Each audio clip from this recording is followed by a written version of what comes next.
Olá, boa noite a todos. Boa noite a quem nos escuta online. Hoje nós estamos no nosso terceiro encontro do Diálogos do Brincar. E o nosso tema de reflexão hoje é o brincar no território urbano. E a gente trouxe aqui para debater com a gente esse tema tão fundamental e tão urgente, a Beatriz Goulart. A Beatriz, ela é arquiteta, urbanista, mestranda e pesquisadora do Grupo Ambiente e Educação da FAO-UFRJ e do Grupo NAPLAC da FAUSP. Ela é diretora do Centro de Pesquisas e Projetos Cenários Pedagógicos e diretora do projeto Âncora. É fundadora e membro do Centro de Referências em Educação Integral, consultora da Associação Casa Azul, como curadora pedagógica da FLIP e do Prêmio Territórios Educativos no Instituto Tomi Otaki. Eu queria lembrar aos internautas que vocês podem mandar para a gente perguntas, tem do lado direito do vídeo, vocês podem enviar, né, ao vivo, e ao final a gente gostaria de pedir para quem está online, que nos enviassem também as respostas de uma avaliação, para a gente poder sempre avaliar o nosso processo. Agradeço imensamente a sua vinda, Bia, então passo a palavra para você. Bom, eu que agradeço, Renata, Alana, uma honra enorme estar aqui e colaborar para qualificar e provocar mais ainda essa reflexão sobre esse tema tão importante, como você falou. Acho que esse tema, assim, há um tempo atrás, eu comecei a pesquisar, estou formada há 33 anos e entrei na FAO há quase 40, na FAUSP, e era muito novo isso, mal tinha um livro sobre esse tema, só tinha o livro da Mayumi, muito depois que surgiu, em 89, Mayumi Souza Lima. E é impressionante como hoje, não sei, de uns 5 anos para cá, talvez até menos, como o debate se qualificou, quase que viralizou, eu acho, esse tema, em qualidade, em quantidade, em todas as escalas, na pesquisa acadêmica,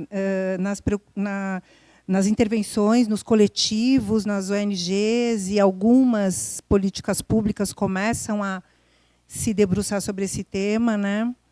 Começam não, porque eu acho que isso já é preocupação há muito tempo em vários municípios, estados e também a nível federal, mas eu acho que nessa perspectiva de queremos a cidade inteira, que o Tonucci coloca, e não só um playground, eu acho que a gente está meio apontando para isso, né? O que uma coisa tem a ver com a outra, no sentido de que não é só o espaço do brincar, mas são quais as políticas públicas e as áreas do conhecimento que colaboram para essa discussão, né? Então, acho que aumentou muito por causa disso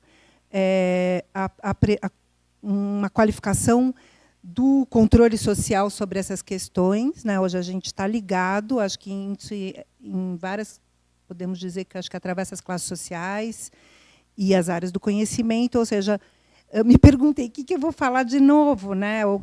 Como é que eu posso colaborar nesses 20 minutos para trazer alguma novidade, eu gosto disso, alguma provocação, porque realmente tem muita gente, eu acho que o próprio Alana já está puxando uma discussão muito qualificada nesse sentido. Eu vou citar também alguns, a Rede Nacional da Primeira Infância e todas as entidades que estão ligadas a ela têm pensado muito nessa questão. O Centro de Referência de Educação Integral, então, o tema da educação integral traz essa preocupação, porque a educação integral, na perspectiva de não é só ficar dentro da escola o dia inteiro, mas é como é que todos os espaços da cidade são educativos. Então, o brincar no espaço urbano é muito importante.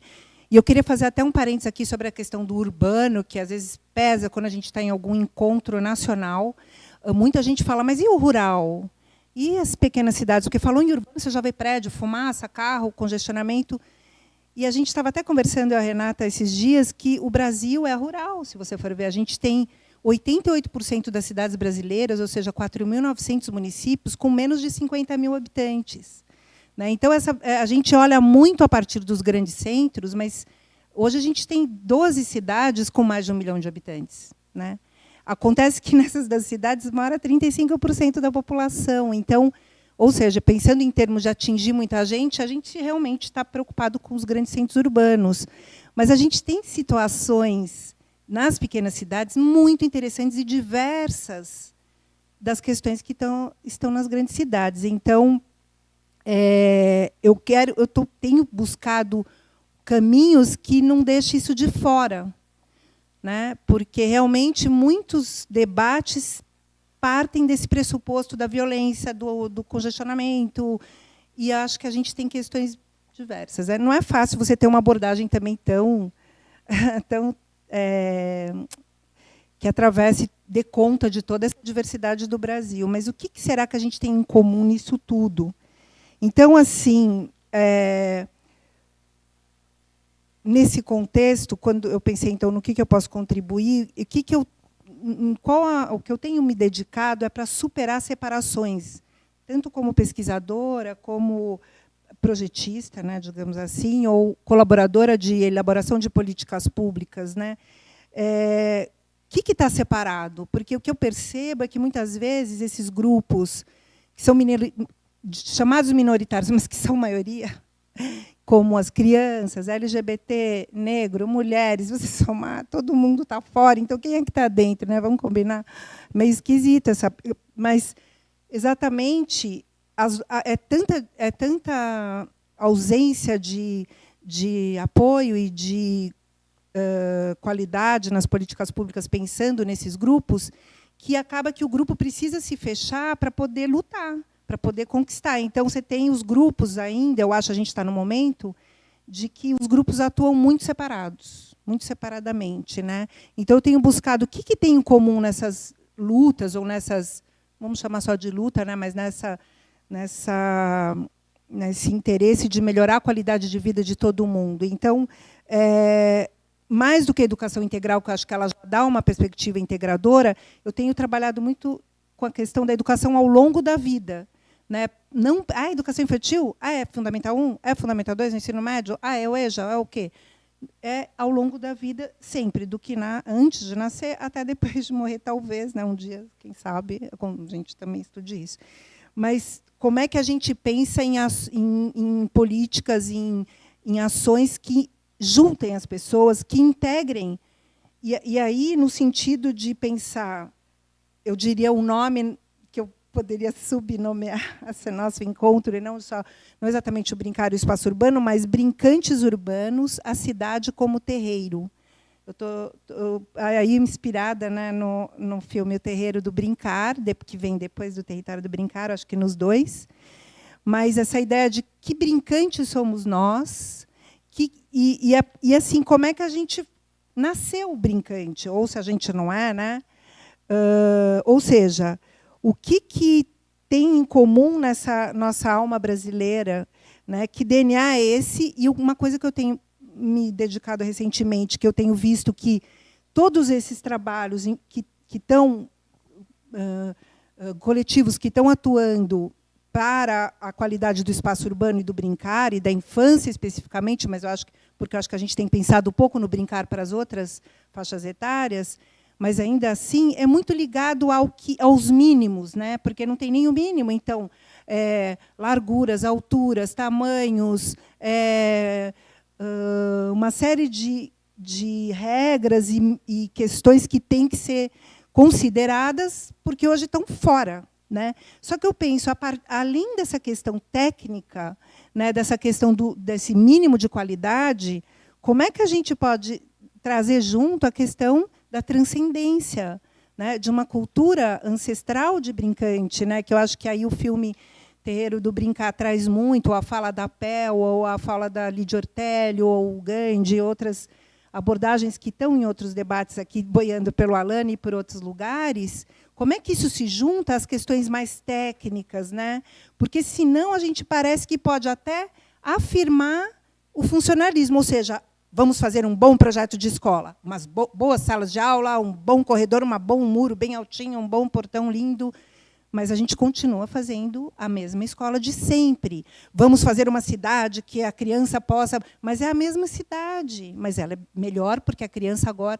Será que a gente não pode ir um pouquinho mais além de pensar nesse espaço urbano como algo que nos possibilite também transcender e que não necessariamente virá de uma lei ou de uma organização, pensando na minha área de arquitetura e urbanismo, rigorosa, mas não, uma coisa quase que imprevista e casual, como um cortejo, como uma festa, como brincar o boi, que eu não sei, tem arquitetura ali?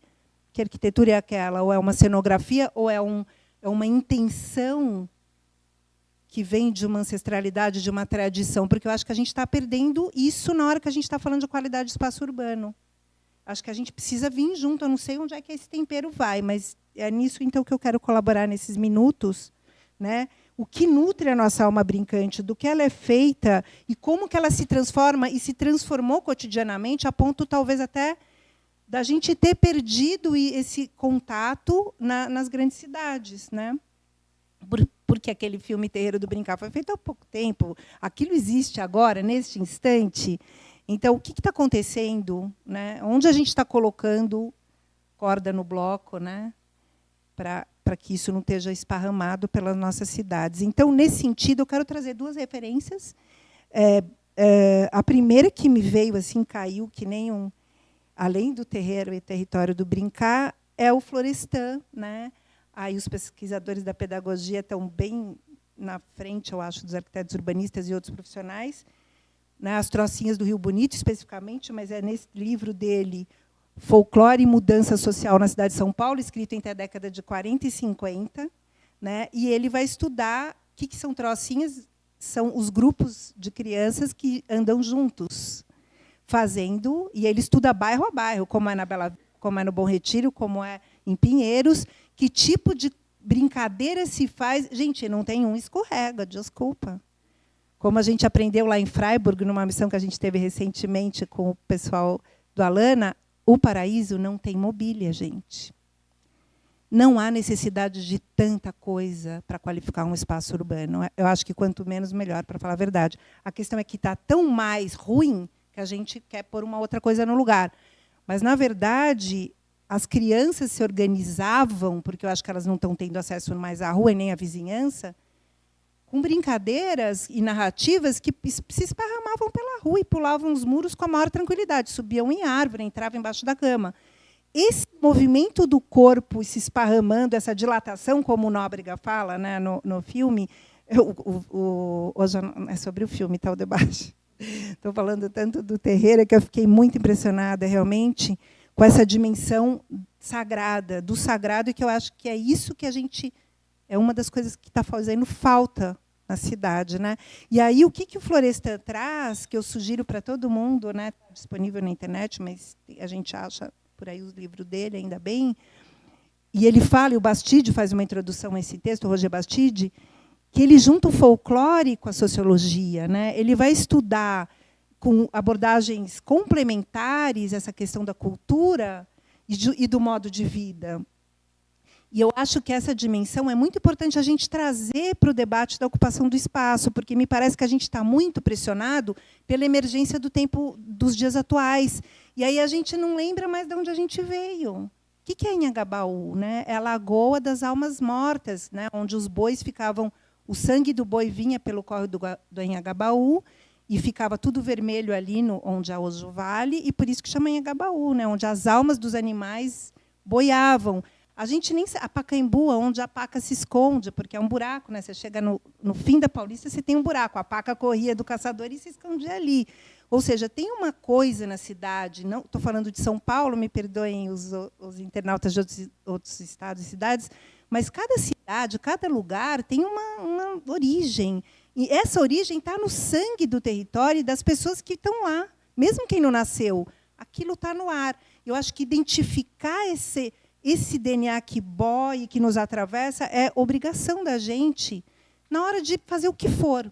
Na hora de fazer o que for naquele lugar, né? Entender é uma consciência territorial que a gente precisa exercitar, né? E eu acho que num parquinho, num playground, não tem nada a ver com isso. Claro que o corpo se mexe, eu posso ter brinquedos interessantes. Agora, eu fico junto com todo mundo. Que parquinhos que a gente tem na cidade que colaboram para a integração das gerações? que permitem que os velhos rebrinquem, né, junto com os pequenininhos. Onde é que está esse lugar que todo mundo está junto brincando? É um desenho que ainda pede para nascer, né? Qual que é o desenho da tradição que vai dar espaço para a magia e para a transcendência, né? Aí eu quero lembrar também esse movimento recente na cidade de São Paulo, mas que eu quero lembrar a origem dele aqui, que eu acho que pouca gente sabe, acho que não é a origem original, mas é uma origem mais recente, que são os cortejos, ou seja, a gente tem visto os cortejos lá com a Nayana Bretas, no Glicério, tem os cortejos do Gabriel Prestes, né, a Naime Silva, né? E só que os cortejos, a gente trouxe os cortejos, e aí tem a ver com mais educação integral lá do MEC, quando o Fernando Haddad era ministro, e a Jaqueline Moll, diretora de Educação Integral e Educação Básica, que a gente descobriu em Belo Horizonte que tem um cortejo uma vez por ano, desde 97, mas retoma em 2008, que é um cortejo que é para a cidade toda ver as crianças indo fazer alguma coisa. E a cidade, quando a gente viu o cortejo pela primeira vez, em 2008, a cidade inteira para. Todo mundo já sabe que não vai chegar onde precisa, porque durante 4 horas tudo está parado para todas as escolas irem para o Parque Municipal a pé, numa cidade de mais de 1 milhão de habitantes. Então, isso é muito forte, isso é uma festa. E eles se paramentam para ir para o cortejo, né? Você tem todo aqueles negócios do cortejo, que eu esqueci o nome, que você põe lá aquelas placas com o nome, e as pessoas se vestem, e tem os temas. Então, é uma ocupação do espaço urbano muito pontual, mas traz a dimensão da festa, né, de um ritual que está louvando alguma coisa. E aí, o que o cortejo está louvando, na verdade? É a alma da cidade, que fica ampliada, ela se acende, digamos assim, alguma coisa se acende quando passa a banda, né? As pessoas que estão na janela e as crianças falam, eles olharam para a gente, eles bateram palma, né? Então tem uma alegria, tem uma confraternização, e aí ninguém sabe exatamente o que está se comemorando, mas é o fato de todo mundo estar na cidade, ocupando o espaço urbano. Então, eu acho, minha sugestão, que a gente, para isso, eu acho que são mundos paralelos. Eu estava falando isso com a Renata agora há pouco. A gente tem essa camada de artistas e de brincantes, né, como o Nóbrega, a Lígia, o Apel, pessoas que estão, a Renata, outros, tantos de vocês que estão por aí, que estão atuando nesse campo da arte, né, e da transcendência, mas é meio paralelo à burocracia, né, aos tecnocratas, que estão fazendo projetos nas pranchetas, né, que estão definindo medidas. E eu acho que esse povo precisa se encontrar urgentemente, né, ou seja, que um alimente o outro. E aí eu proponho, já estou mais ou menos no tempo, assim. Eu trouxe assim algumas para um pouco sugestões para que desse encontro possa acontecer, né? E algumas propostas também sugestão e proposta, acho que é a mesma coisa, e algumas perguntas. É desconstruir a lógica funcionalista. É muito difícil, principalmente na minha área, é impossível quase, porque a gente construiu a nossa aprendizagem de arquitetura e urbanismo a partir de um programa, a partir de medida, do que tem que ter, do que não tem, quantos metros quadrados. Quando você parte de outros parâmetros, você não chega onde tem que chegar, porque aí o cara não constrói. Então, como é que a gente desconstrói a lógica funcionalista? Porque não é só ouvir as crianças. Eu vou ouvir as crianças para enfiar no mesmo lugar da lógica funcionalista? Vai dar na mesma, quase. Melhora um pouquinho, porque eu estou ouvindo mais gente. Mas eu vou funcionalizar a brincadeira. Elas querem mais brinquedo, elas querem monstrinhos pintados, vamos pintar monstrinhos. Eu não sei se o que elas querem é o que é para fazer. A gente precisa conversar sobre isso. Então, não é só ouvir as crianças, mas é como é que a gente põe junto com as crianças e as outras gerações tudo na panela e vai experimentando junto. Porque esse processo de escuta, que eu acho que a gente está retomando com muita força, está ainda muito instrumentalizado, acredito eu. Né? Vamos ouvir para fazer o que elas pedem. Elas têm que ser ouvidas para... A questão é que o que a gente pede, muitas vezes, é o que a gente sabe. E o que a gente sabe é o que a gente viveu no nosso corpo, que é bem limitado. Ou seja, uma comunidade, esses dias, a gente perguntando o que eles queriam lá em Tubiacanga, no grupo de pesquisa que eu faço parte. Esse trabalho eu não acompanhei tão de perto. Tubiacanga é uma área perto do aeroporto do Galeão, que sobrou uma pontinha do lado de lá do aeroporto, desconectado com toda a Ilha do Governador. E aí, quando diz, a gente vai ligar com um parque, aí vai poder ter uma conexão. Mas aí vai vir mais gente estranha na nossa comunidade, eu não sei se a gente quer. Ou seja, a gente é assim, a gente quer e não quer. A gente quer ter acesso, mas a gente quer controlar as pessoas estranhas. Então, não adianta só ouvir as crianças, mas a gente conversar o que é estranho. O que é estranho. Então, o papo é bem longo, né? Porque essas coisas não é de um dia para o outro, ouvindo e fazendo uma lista.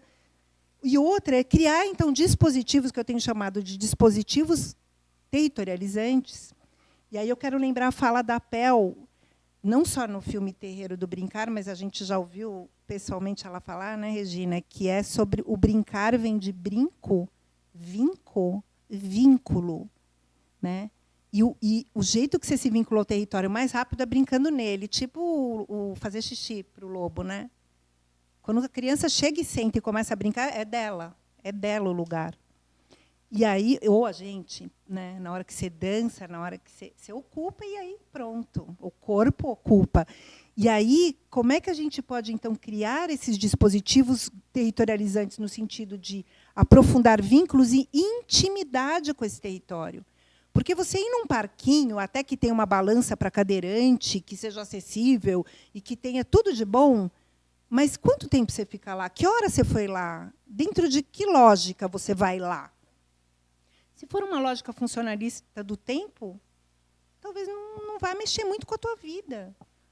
Né? Então, quando a gente está no dia a dia, no ônibus, ou em qualquer lugar, aprofundando esses vínculos, essas estratégias de criar intimidade com o lugar, aquele lugar vai modificando. E eu acho que aí a gente vai podendo ter uma resposta também do que o lugar está querendo da gente, porque ele também quer. A questão é a gente aprender a ouvir, entender o que esse lugar pede para a gente. E isso tem a ver com a história desse lugar. Poucas vezes a gente se pergunta o que tinha aqui antes de eu chegar. Então, nesse sentido, o projeto Rios e Ruas é incrível, né? Porque ele vai buscar a origem. Onde é que estava? O que tem aqui embaixo? Essas camadas, eu acho que são importantes a gente escavocar, e isso eu acho que é dispositivo territorializante, porque ele vai criar vínculo. Pessoa a pessoa, que é a trocinha, né, a vizinhança, eu estou vinculado um ao outro, fazendo coisa. Cria vínculo da pessoa com o lugar, mas também do lugar com o lugar, porque você começa a vincular as vizinhanças entre si. A escola com a praça, com a rua, com a casa da vizinha. Então, é como se houvesse uma humanidade nesse território, independente dos seres humanos. Mais ou menos isso. E, por último, eu acho que a gente também...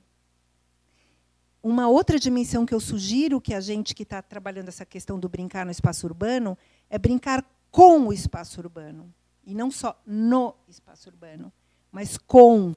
Eu vou dar um exemplo, eu acho que eu termino essa primeira etapa, que é um amigo que chama Manuel Lemes, que ele é um super pesquisador, ele trabalhou também com Milton Santos, eu também, foi uma coisa assim... mágica que a gente viveu em 81 na USP, né? O professor Milton Santos foi professor da FAO, eu fui aluna dele, foi um milagre, eu acho. E, para quem não sabe, é um super geógrafo, né? Ainda é, né? Apesar de já ter morrido. E o Manuel é um dos pesquisadores que trabalhou com ele, hoje é professor da PUC de Campinas, e ele lembrou de uma história, ele é nascido na Penha, né? E ele disse que eles brincavam, chamava pisar na barriga do padre. Porque o rio ainda era todo torto, não era retificado como é hoje o Tietê. Todas as áreas que inundam eram onde o rio estava. Né? E aí, a várzea do rio, nas cheias, né, ficava com aquelas poças. E, quando tinha a baixa, ficavam umas lagoas. E, nessas lagoas, tinham umas plantas, tipo umas vitórias régias, mas não era bem isso, umas plantas aquáticas. Ele disse que era quando os magrinhos se vingavam dos grandões. Porque eles iam pisando na barriga do padre, porque você pisava naquela planta e era molinha que nem uma barriga de gordo, velho. E aí eles brincavam de pisar na barriga do padre e eles conseguiam atravessar a lagoa e, quando os grandalhões que batiam neles iam fazer, afundavam, né? Então, era uma brincadeira muito legal de, tipo, agora a gente. E aí, que brincadeiras, então, a gente tem? E aí eu lembrei do livro da Maria Alice Setúbal, né? Memórias e Brincadeiras da Cidade de São Paulo. É incrível esse livro. E eu acho que a gente tem que recuperar isso. Que trocinhas hoje existem nas nossas cidades? Quem são esses grupos de crianças que atuam por aí? Vamos levantar isso e ver com eles. Porque, mais de conversar com cada criança e perguntar o que ela quer, é entender como é que ela ocupa o espaço, ou como ela não ocupa. Acho que é isso, né, gente? Não sei. Muito obrigada, Bia. Imagina. Muito obrigada. Bom, já estão chegando aqui, né, várias perguntas. E então, Bia, eu queria começar aqui. São tantos olhares, mas foi muito pertinente esse seu olhar, né, de um paradigma, eu diria, bastante profundo. Tem uma pergunta que quer saber o seguinte: como o planejamento urbano pode influenciar a experiência criativa e de imaginação da criança? Eu acho que ela está já na linha daquilo que você trouxe. Olha, hoje a gente tem, até essa última publicação da Rede Nacional da Primeira Infância, né, a Criança, o Espaço Urbano e o Meio Ambiente, eu recomendo, dá para baixar da internet, do site da RNPI, já vai dar umas dicas sobre isso, e eu acho que a gente tem outros coletivos no Brasil, fora do Brasil, muitos no Brasil, já trabalhando como é que o planejamento urbano, então, considera, além de ouvir as crianças, né, já pode apontar. Se você for ver, também a lógica do planejamento urbano, ela também é uma lógica funcionalista, né, que privilegiou muito, né, os automóveis. E eu acho que antes, mais importante que os automóveis, a questão fundiária, né, gente? Quem que é dono da terra? Enquanto não se resolver essa questão do acesso, não só da mobilidade urbana, mas ao acesso aos lugares, né? Então, se a gente tem um plano diretor, por exemplo, porque o planejamento urbano ele vai vir daí, né, da legislação. Muitos planos acabaram de ser feitos e pouquíssimos foram participativos, mas eles não têm dispositivos participantes. Eles foram participativos para ser elaborado.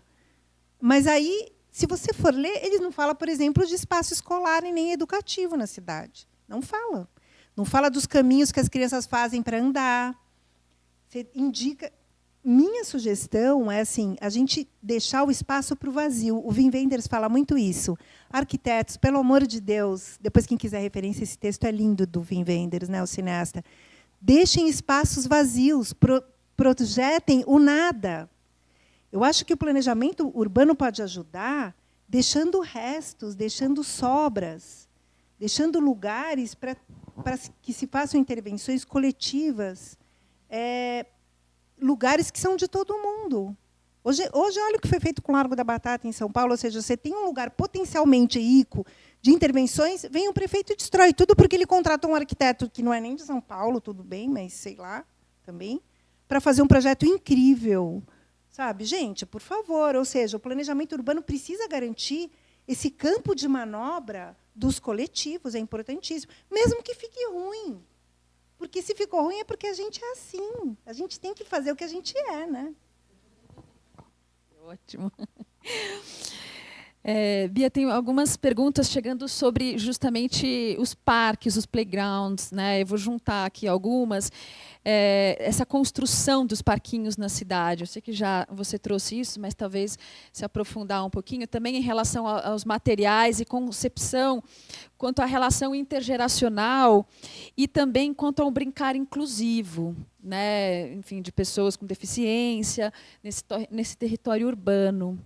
Então, como você vê essas áreas de lazer desta forma? Eu ainda acho uma pena, espero que um dia a gente chegue nessa coisa de a cidade inteira, ou seja, que a gente se surpreenda. Eu lembro daquela imagem do Basurama com o contrafilé dos balanços no Anhangabaú, né?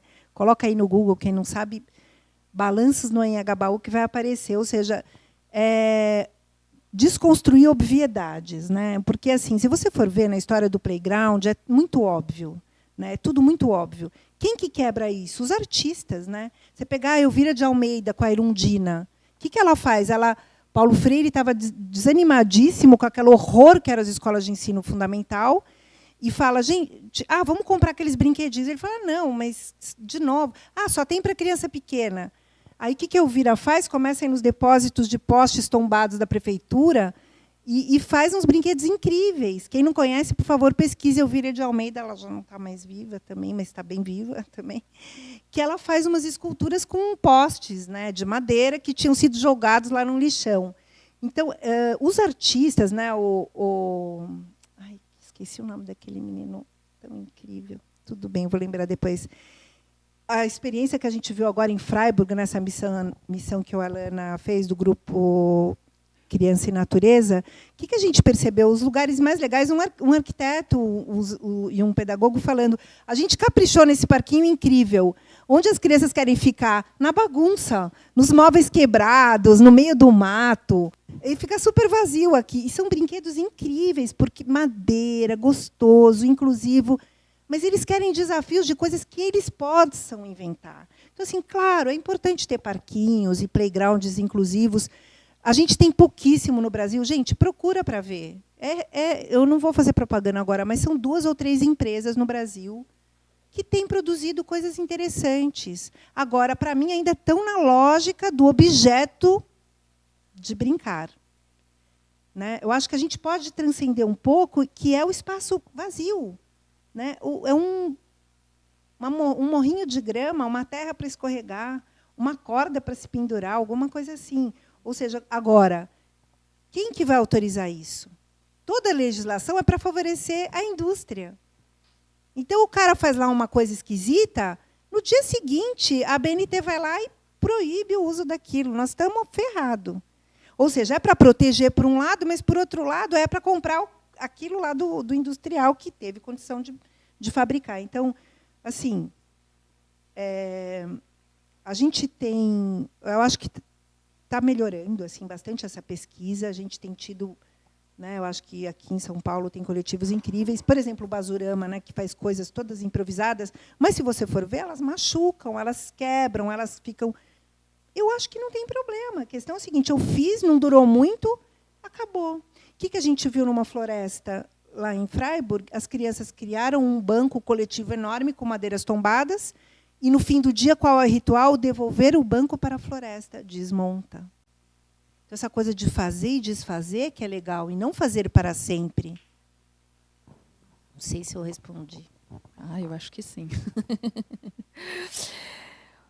Olha, tem uma pergunta aqui da Rebeca, de Taguatinga, de Brasília, e ela queria saber sobre o que você pensa sobre essa relação, se a problemática do brincar ela é apenas em grandes centros urbanos, ou se nas pequenas cidades, em áreas rurais, também é uma questão, essa relação do brincar.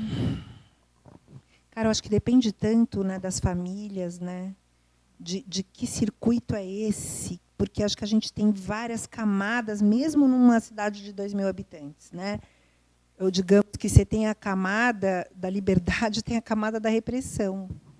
E eu acho que onde a camada da repressão vence, aí depende de um prefeito, depende de um empresário, depende de quem dá mais emprego. Se essa pessoa for repressora, você controla um brincar, por exemplo, de que eu estou morrendo, de que eu estou... brincadeiras que estão ligadas a alguma religiosidade que não seja aquela daquele senhor que manda na cidade. Então, eu acho que o brincar é um problema mundial. Inclusive, a gente tem visto, viajando por aí, que o brincar é livre até 6 anos. Isso é no planeta, gente. O planeta está doente total.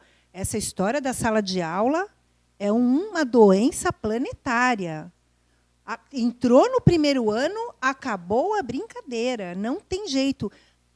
Como na Alemanha, que você tem o estado do bem-estar social melhor e as famílias têm acesso, o cara se compensa fora do horário escolar, mas depois nas horas que ele está lá. Então, eu acho que é uma questão que é, sim, das áreas rurais, que é da área urbana. Eu acho que ela atravessa, porque eu acho que tem a ver com liberdade. Tem a ver com liberdade de pensamento, porque as brincadeiras elas vão experimentar coisas que vão para o descontrole.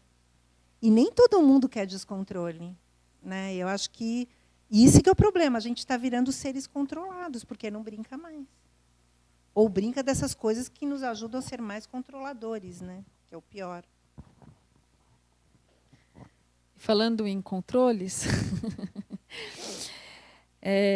tem uma pergunta aqui que ela fala sobre espaços fechados. É o seguinte: observamos cada vez mais nas cidades que crianças têm sido incentivadas a ficar em espaços fechados, como condomínios e shoppings. Na sua opinião, isso afeta a infância e o brincar? E de que maneira afeta o convívio na cidade? Bom, leiam lá como é que é? A Última Criança da Natureza, né? Que é o déficit de natureza, e eu acho que é o déficit de brincar também. Ou seja, espaços fechados, gente, serve para quê? Né? Controle e punição. Né? Aí para mim já é óbvio, mas para muita gente ainda não é. Foucault na veia. Quer dizer, eu controlo, eu fecho para eu ter um controle. A questão é que vem muito forte a palavra segurança. Né? Ou seja, como é que eu lido com liberdade e segurança ao mesmo tempo? Esse é o nosso desafio. Porque se você diz o seguinte, não, é tudo aberto, todo mundo está misturado. E a segurança? Como fica a segurança? A questão é que a gente não compartilha a segurança de todos. Ou seja, de novo, a gente não está junto num projeto de humanidade. Né? E aí a nossa tendência é se extinguir. Porque se cada um for cuidar da segurança dos seus, eu tenho que manter os meus em espaços fechados. Na hora que eu consigo misturar, como é que é em Barcelona o caminho escolar? As crianças vão a pé para a escola e, no caminho, elas têm, vários estabelecimentos, tem um selo escrito espaço amigo da escola. Então, na altura do olho da criança. Então, ela vai andando, ela sabe que ali ela pode fazer xixi, telefonar, pedir uma informação, descansar um pouquinho. Precisa toda uma aldeia para educar uma criança. Precisa toda uma aldeia para poder brincar. Não tem jeito. Se não todos nós... Agora, às vezes você está num lugar, num restaurante, o filho do outro vem na tua mesa e você fala, onde é que está a mãe dessa pessoa que ela está me infernizando? A gente acha sempre que o outro tem que cuidar do que é dele. Né? E se você quiser conversar com o filho de alguém, a pessoa puxa o filho e fala, não fale com estranho. É recíproco. Então, a gente não está vivendo comunidade aí. A gente precisa realmente se fechar. Ou seja, o babado é mais embaixo. Bom, Bia, você falou dessa relação de andar a pé. E tem uma questão aqui do Fábio, de Duque de Caxias, do Rio de Janeiro. Ele está perguntando sobre a questão de mobilidade. Ele disse o seguinte: levando em consideração a provocação de começar com o básico, creio que debates sobre mobilidade e cidades a pé precisam crescer em relação à atual cidade para carros. O que você pensa sobre isso? Claro, total acordo com o que você está dizendo. Precisa mesmo, é uma guerra, né? Uma guerra em Nova Iguaçu, aí perto de você. As crianças lá, quando a gente estava no governo do Lindbergh Farias, que foi criado o bairro Escola, né? Que foi levar o bairro Escola da Vila Madalena para Nova Iguaçu, a primeira coisa que, quando liberamos, falar as crianças vão daqui para lá andando, estavam os carros na calçada. Então, o que as crianças... O carioca adora, né? Parar o carro na calçada. E aí, como é que você vai avisar 1 milhão de habitantes que não pode mais parar o carro na calçada? Um prefeito da Paraíba, certo? Nem é carioca o cara. Então, imagina como ele foi tratado pelos cariocas, dizendo, quem que é esse prefeito? Como é que a gente conseguiu? As crianças passaram a multar o seu próprio pai com adesivo. Você está multado porque parou na calçada. E, às vezes, a criança multava o pai dela. Falava, pai, você tem que tirar... Ou vô, olha, nós estamos passando aqui. O bar põe a mesa. Também não é só o carro que fica na calçada. Ou seja, as calçadas não eram preparadas e nem livres para as crianças passarem. Então, tem que ter uma campanha. E aí, gente, as crianças são os melhores para fazer a campanha. Né? Porque eles multam, porque eles avisam. E aí, quando pede, o que é essa baboseira, moleque? Fala, mas pai, era eu que estava lá. É minha escola. Hã? Como? Desculpa, não percebi.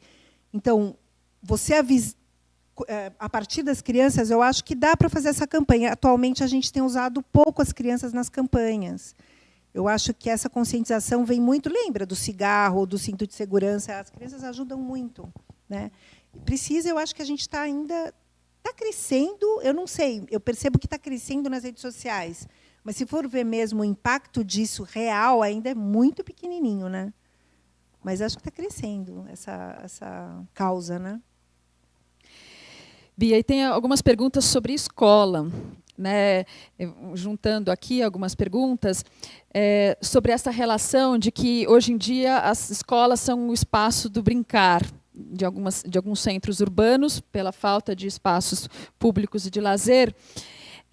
E como você vê a arquitetura em relação a esses espaços de brincar? Como que está acontecendo isso, o brincar dentro das escolas atualmente? Não, aí a gente pegando na história da instituição escolar é uma tristeza, né? Porque também, de novo, tem um movimento hoje nessa contra, querendo reverter isso, mas o fato é o seguinte, né? As escolas públicas, né, que têm pátio são cimentados quando tem. Por quê? Quem que varre? Quem que corta a grama? Então, não tem. O espaço livre é considerado perda de tempo, não é currículo. Não é aprendizagem, não é aula, não é conteúdo. Então, não precisa tanto assim. Tem escola, gente, de verdade. Eu acho que era em Nova Iguaçu, não me lembro, que você adiantava as aulas para todo mundo ir embora. Eles falavam para largar mais cedo. Então, não precisava ter o recreio, porque era bobagem. Então, imagina, quer dizer, que isso na educação infantil a gente vê um movimento muito forte, né, do brincar. Mas, de novo, quando vai para o primeiro ano, se perde. A gente tem movimentos bem bonitos, até eu lá no Grupo Ambiente e Educação da UFRJ, a gente fez um workshop e tem um livro para quem se interessar que chama Os Pátios Escolares e os Espaços Livres Urbanos. A gente fez todo um estudo que relaciona o espaço livre dentro da escola com o espaço livre fora, criando uma rede integrada, muito bacana. E aí vem muita gente falar e a gente publicou essas falas nesse livro, é publicado pela FAPERJ. Assim, eu sinto que essa consciência começa a vir. A questão do Fundium, por exemplo, você pegar o texto belíssimo que, na gestão passada, aqui em São Paulo, o Grupo de Educação Infantil e Fundamental fez junto, o Currículo Integrador das Infâncias Paulistanas, esse texto eu recomendo muito, é belíssimo, está encostado atualmente, pelo que eu saiba, mas foi pensando em 0 a 10 já. Ou seja, esse espaço lindo da educação infantil precisa ir até 10 anos, no mínimo. Ou seja, o tempo do... Porque o que adianta ter um pátio lindo? É 15 minutos. Só que é o mesmo 15 minutos que vai merendar. Então, como é que fica? Eu como ou brinco? Né? Então, é meio complicado essa história. O espaço da escola não é para brincar. Né? Ele é para instruir, para capacitar, para treinar, para vigiar e punir ainda mesmo. Eu acho que tem muita coisa para fazer, mas já tem muita referência de coisa bacana por aí, no Brasil e fora do Brasil. Tem movimentos incríveis de reorganização de pátio escolar. Tem uma pergunta sobre atividades extra-classe, então, saindo um pouquinho de dentro da escola, mas ainda com a ligação em relação à escola. A Yasmine, de Salvador, ela pergunta qual a sua opinião sobre a inserção de um equipamento público para atividades extra-classe em uma praça urbana de um bairro residencial. Eu estou imaginando que a escola sair... Eu acho incrível. A gente até ganhou lá em Nova Iguaçu um prêmio na Bienal de Arquitetura, que chamava Praça Escola, porque exatamente a gente falava para os professores, vocês precisam explorar a cidade. Eles falavam, não tem banheiro, não tem um banco, não tem uma sombra. Que cidade eu vou explorar esse horror lá fora? Então, eles forçaram a prefeitura a qualificar alguns espaços urbanos, porque se é para ir, e não é nem extra classe, é classe mesmo, né? Porque a ideia de contraturno a gente também já está querendo superar, ou seja, não é depois da escola eu vou passear. Não é nem passeio, nem é depois, é junto. É dentro do currículo, eu também posso ir em outros lugares. Ela tem o melhor exemplo do mundo lá em Salvador, que é o Anísio Teixeira, né? Escola Parque, Escola Classe é isso. O que o Anísio criou em 1950? Uma escola classe, parque, que tem uns equipamentos enormes, maravilhosos, tipo auditório, biblioteca, e o Centro de Formação de Artes, e Mosaico, e Murais, e cozinhas. E você tem a escola classe, que são pequenas escolas que formam uma rede, e as crianças iam a pé de um lugar para outro, e no caminho encontravam coisas, né? Eu acho isso importantíssimo agora. Não é um projeto de educação, é um projeto intersetorial de governo. Não adianta só uma secretaria querer que não vai rolar. É um trabalho que precisa muitas secretarias junto para dar certo. Agora, pode incomodar o bairro residencial, que vai estranhar, né? Porque a gente ainda está com a cabecinha que cada coisa é no seu lugar.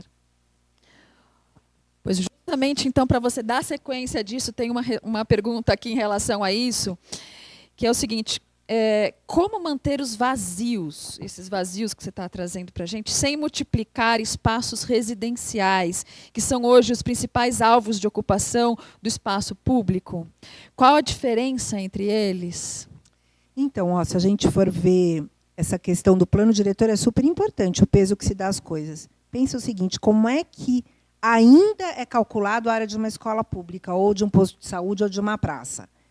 Acho que é 33%, alguma coisa assim, de um loteamento privado, precisa ser para as ruas, calçadas, é isso mais ou menos, né?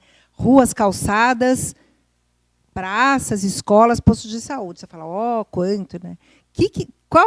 Ele faz a rua direito, é a única parte dessa área pública, porque é para o carro, para o cara chegar, né? Ele faz bem feitinho. O resto é o buracão. É o buracão que ele não vai vender.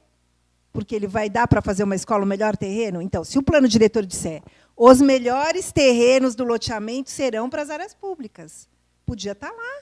O que é o melhor?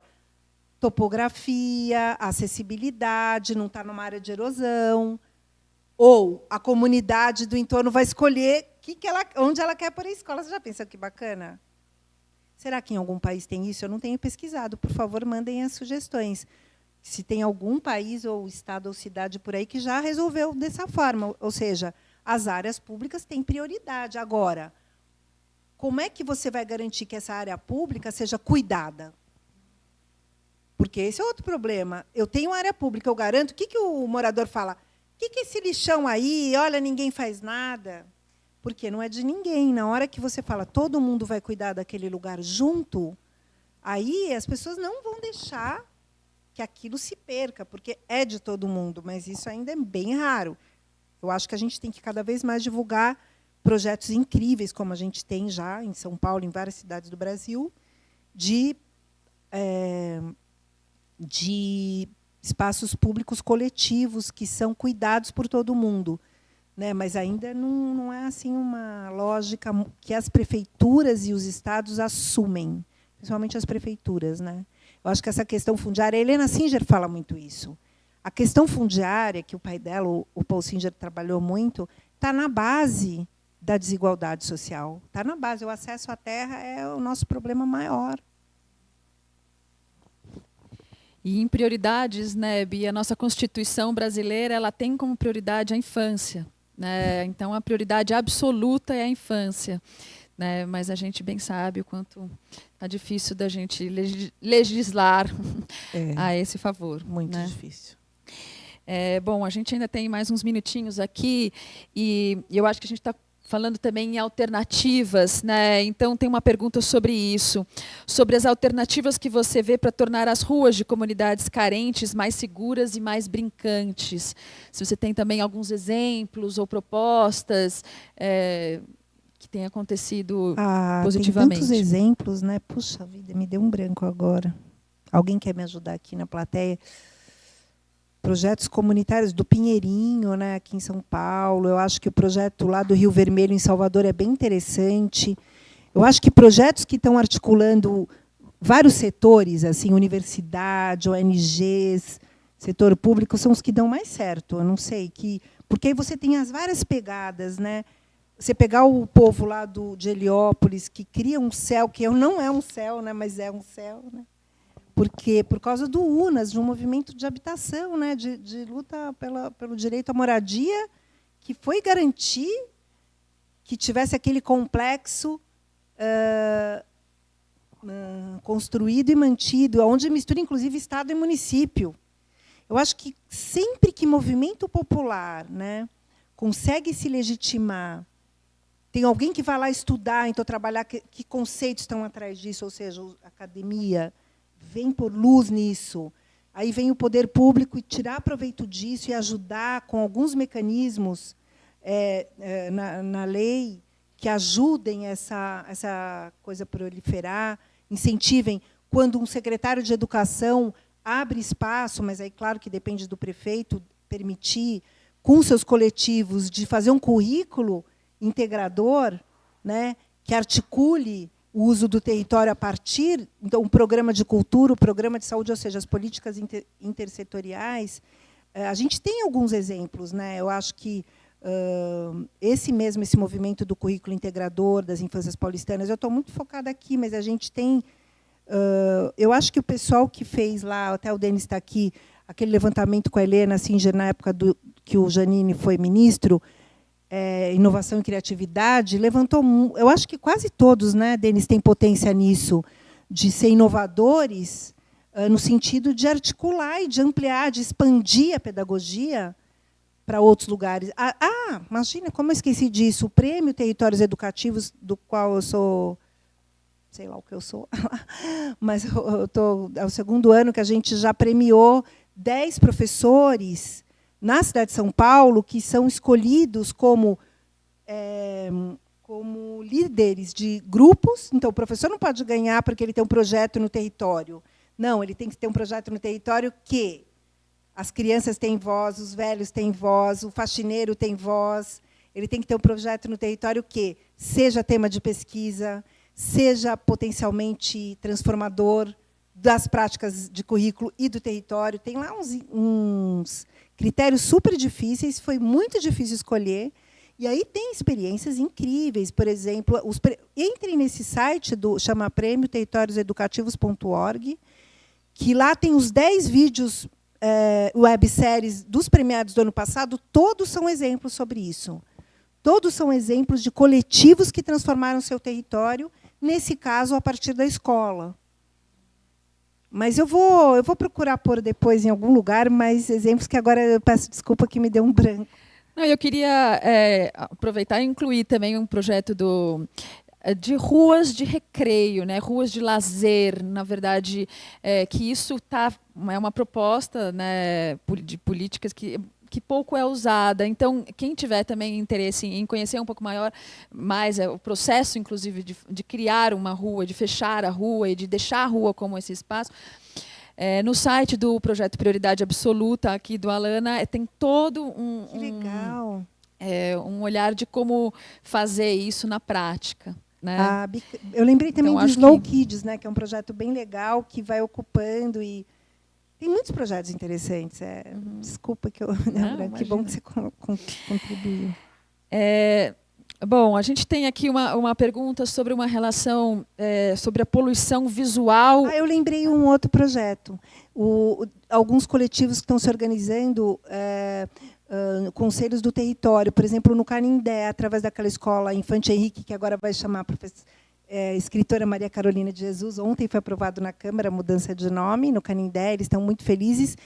Eles começaram a organizar coletivos com todas as entidades do entorno, escolas e também com coletivos de moradores, para pensar o território. Então, acho que é um projeto bem interessante. Já estão fazendo, onde está a Feira da Cantuta, é uma escola que recebe refugiados de muitos países. É bem interessante o projeto, só para lembrar. Lindo.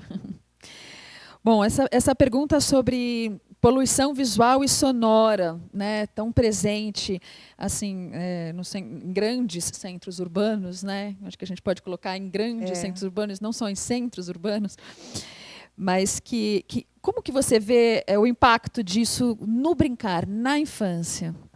Nossa, é muito triste, né? Eu acho que esse grupo todo que está trabalhando os objetivos de desenvolvimento sustentável, né? Eu acho que agora chama, que eram Objetivos do Milênio, agora virou o ODS, tem trabalhado muito sobre isso. É gravíssimo o impacto. Mas aí, gente, eu acho que é um desequilíbrio geral da família, viu?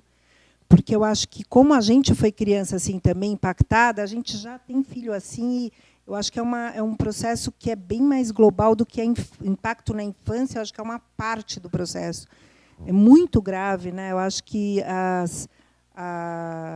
o corpo sofre muito. Eu acho que acaba buscando o confinamento muito para você se proteger disso, e aí você passa a ouvir menos ainda, né? No espaço protegido, você fica mais surdo e mais cego, e é quase que você acaba respirando o seu próprio ar. Então, a gente está numa situação bastante grave, né? Se você vê a questão dos rios também, de poluição dos rios, da água, eu acho que são questões muito graves. O planeta está bastante doente, e eu acho que não é só nos centros urbanos. Se a gente vê esses desastres ambientais como em Mariana, né, a gente perdeu o controle disso. Na verdade, todo o desenvolvimento industrial foi em outra direção. Acho que a gente está num momento de... Não sei se a gente consegue, espero que sim, mas o impacto é gravíssimo. Eu acho que as campanhas estão aí. Eu não sei o que a gente vai ver. Não que eu seja pessimista, mas nós já estamos nisso, né? Como é que faz? Alguém tem uma ideia? Porque fugir da cidade eu não gosto dessa ideia. Eu acho que a gente tem que ficar para melhorar, né? Mas é difícil, é difícil. O todo dia, é no pequeno, né? É no pequeno. Bom, Bia, o nosso tempo aqui agora se esgotou, mas, mais uma vez, eu queria agradecer imensamente a sua participação. Eu acho que a gente termina com essa mensagem, né, de ficar e ajudar a transformar, com todos esses olhares que você trouxe. Então, agradeço a presença daqueles que estiveram aqui, a presença daqueles que nos escutaram online. Divulguem, e virão outras discussões. A ideia é essa mesmo, é criar um diálogo com várias vozes, e que a gente possa se reunir para enfrentar e para brincar e para transformar de alguma forma coletiva, verdadeira. E assim vamos. Muito obrigada, Bia. Obrigada a você.